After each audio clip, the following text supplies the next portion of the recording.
Magandang hapon sa ating lahat. Narito ang ating weather update. Kasalukuyan, makakapal ang ulap ang naranasan sa bandang Bicol Region at sa ilang bahagi ng Eastern Visayas. At yun yung kikita, dulot pa rin ng shear line.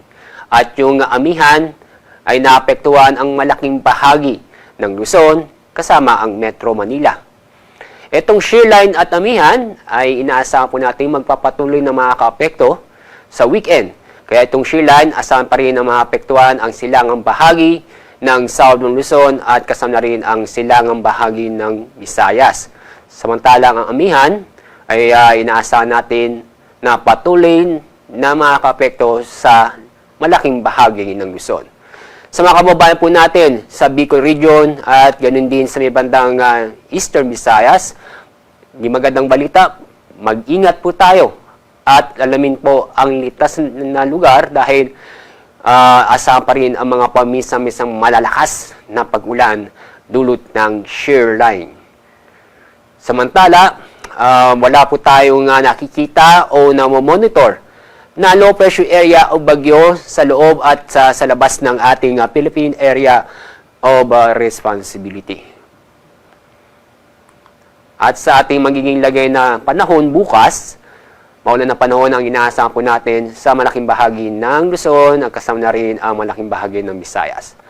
Maulap na kalangitan na may mga kalat-kalat na pag-ulan at thunderstorm sa Cagayan Valley, Cordillera, ganun din po sa Aurora, Quezon, Bicol Region at ganun din po sa buong Visayas at sa Palawan. Kaya paalala na sa ating mga kababayan po natin sa mga nabanggit na lugar, patuloy pa rin tayong mag-ingat at maging alerto dahil nandiyan pa rin po ang banta ng pagbaha o pagguho ng lupa dulot ng mga pag-uulan, laling malalakas na pag-ulan sa bandang Bicol Region at sa Eastern Visayas. Samantala, itong nalabing bahagi ng Mindanao ay kasama na rin yung nalabing bahagi ng Luzon kasama ang Metro Manila. Bukas, asahan pa rin ang maganda at maliwalas ang panahon maliban sa mga pulo-pulo o isolated na mga pag-ulan. At pagdating po sa ating lagay ng ating mga baybayin dagat, malakas pa rin ang amihan kaya meron pa rin tayong gale warning. Kaya asahan pa rin ang matataas ng alon sa ilang bahagi sa northern at sa may bandang central Luzon. Ang mga makakaranas po ng matataas ng alon ay sa Batanes, Ilocos Norte, Ilocos Sur, Cagayan, kasama ang Babuyan Islands, Isabela, Aurora, northern at eastern coast ng Polillo Island, eastern coast ng Camarines Norte, at northern at eastern coast ng Catanduanes. At dahil sa inaasang pa rin matataas ng alon, paalala na huwag muna pumalaot ang ating mga kababayan sa mga nabanggit na lugar dahil sa matataas ng alon. Inyong makikita, inaasahan po natin ang taas ng alon na aabot hanggang 5 metro. Sa ating 3-day weather outlook sa Metro Manila, asahan pa rin ng maganda at maliwalas na panahon, doon pa rin ng amihan. At asahan din, bukod sa maganda at maliwalas na panahon, may chance pa rin ng mga isolated na mahihinang pag-ulan. Sa kababayan po natin sa Baguio City, although maulap ng kalangitan, may chance ang mga pag-ulan ay kadalasan na may hina hanggang sa katamtaman nito.